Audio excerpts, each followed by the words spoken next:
All right, let's kill some misunderstandings in the student loan world. If I ask you, do you have any debts out there? Car loans, student loans, credit cards, alimony, child support. That answer is yes if you have student loans. I don't care if you're paying on them. I don't care if they're in deferment. I don't care if they're in forbearance. I don't care what happened with COVID. I don't care what you think the government's going to do with any type of government release of those or forgiveness. I don't care. If there is a balance of student loans on your credit report, chick or man, whatever, I got to know about them. Because if you don't tell me when we're running first payment scenarios and kind of the quick rundown at the very, very, very beginning, I'm going to find it out when I pull credit. So let's go through this. There are different loan products that look at student loans differently. All right. Conventional has two different ways they look at it. Actually, three if you think about it. FHA has their own. VA has their own, and USDA has their own. I'm just going to break down the conventional and the FHA for now because that's going to be a long-winded video that you may not even care about. Also, I'd like you to pay special attention that Deb the Head's monitoring this. That's helpful, right? Okay, so let's talk FHA first, okay? And we're going to use the student loan balance of $100,000. All right. FHA says whatever your principal balance is, 0.5% of that number becomes the monthly payment. Now, if I put 0.5% on a monthly payment on your liability section of your loan application and you see that, I can guarantee you're, wait a minute, I don't make that kind of a monthly payment. That's not what my monthly payment is. Okay, I understand that.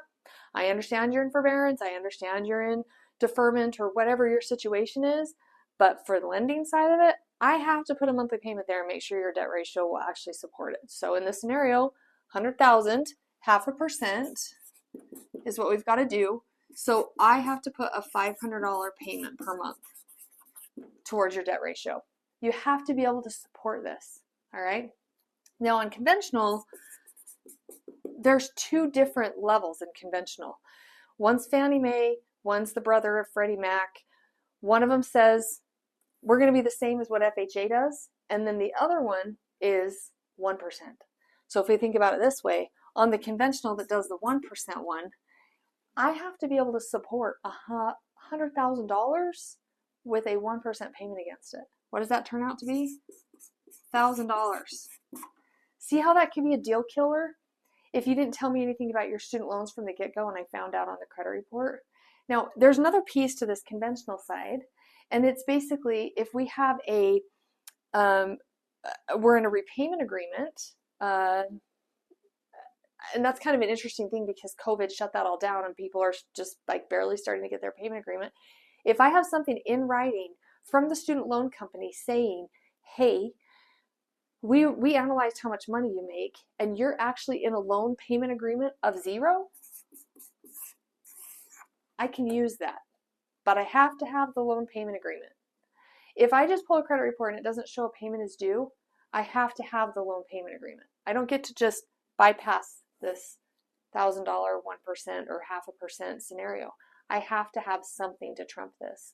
Now, alongside that, if I have a letter that says, hey, I owe $100,000 and I've worked out a payment arrangement with this interest rate and it's fully amortized with a principal and interest payment. It has to state in there. I fully amortized with a principal and interest payment, and that monthly payment is $213.12. I can use that payment on any of these scenarios, but it has to be fully amortized. That's really good.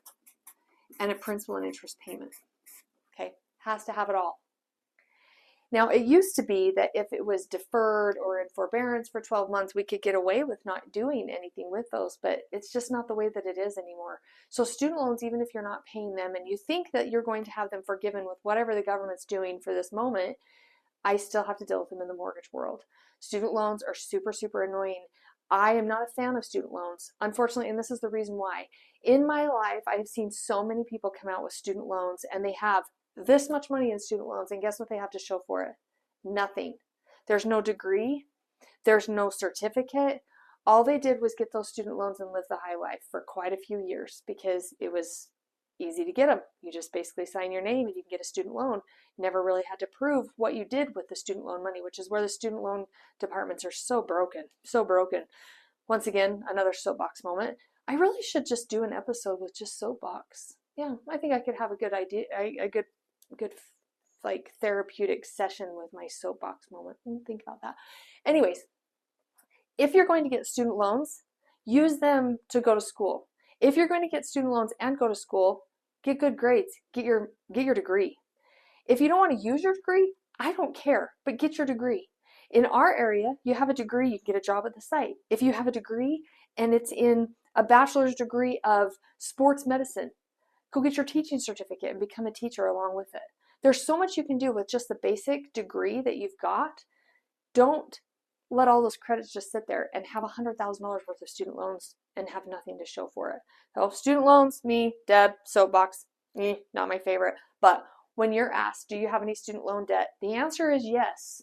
Whether or not you make a monthly payment on it, that's a question that we can tackle a little bit differently. I talked to a gentleman last night and he thinks he has $250,000 worth of student loans. $250,000. Do you know what he has to show for it? Nothing. Nothing.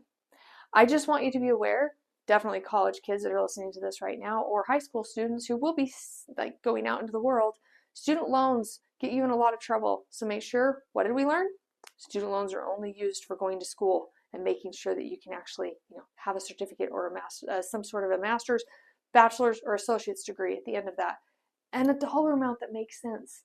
You don't need $100,000 worth of student loans if you're getting your teaching degree. You just don't. It's just not necessary. Work in your off season. Wow, okay, total tangent. Okay, student loans. The answer is there is a monthly payment. We have to count towards it no matter what goes on. Make sure that you are aware of what your student loan balance is when we're running scenarios, and make sure that if you do have the ability to get into an income-based repayment plan, that it's could be zero. We might be able to use that. So anyways, with that said, Mortgage Queens out. Mortgage Queens out. Have a good day. Thanks so much for listening. I really appreciate it. So stay tuned. We are going to learn some more next time.